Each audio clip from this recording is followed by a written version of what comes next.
అందరు చక్కగుండుండ్రి. ఏయ్ సప్పుడు చేయకుండ్రి. ఓ ఓ ఎర్రలాగు పిల్లగా గిడు చూడు కూసాడా. పలక బల్పం పట్టుకొని తయారుగా ఉన్నారా?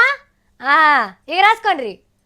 ఆ యాపిల్, ఆ ఆరెంజ్, ఈ ఇగ్నేమ్, ఈ ఈటింగ్, ఊ ఊజు, ఊ ఊస్టింగ్.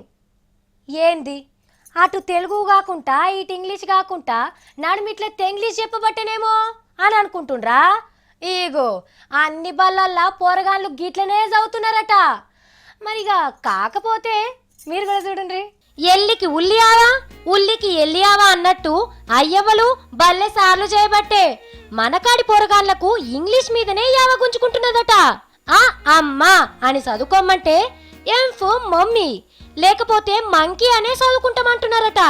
మొన్న ఇంటర్మీడియట్ తొలిసూరి సంవత్సరంలో పేలైన పోరగాళ్ల మార్కులు చూస్తే సగం బండ మంది తెలుగుల్లే పేలైనరట.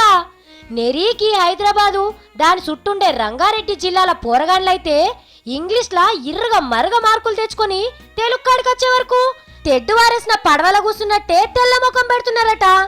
అమ్మ గురించి వ్యాసం రాయమంటే అబ్బా మాకు సిలబస్లో లేని క్వశ్చన్స్ వేసేసి కన్ఫ్యూజింగ్ చేసేస్తున్నారు అని ఎంటికలన్నీ ఊసిపోయేటట్టు తలకాయ గోక్కుంటున్నారట. అదే ఇంగ్లీష్లా షేక్స్పియర్ అనేటైన గురించి రాయమంటే పేజీలు నిండిపోంగా కయ్య పేపర్లన్నీ గీకిడ్చి పెడుతున్నారట. అందుకే ఇగో గంతమంది పేలైతున్నారట. అంటే చూడుండ్రి గీ ముచ్చట ఎంత చిత్రంగా ఉన్నదో. మనం తెలుగోళ్ళం, తెలుగులో మాట్లాడతాం, కానీ ఇప్పుడు గా భాషనే తెలుగుందైపోయింది.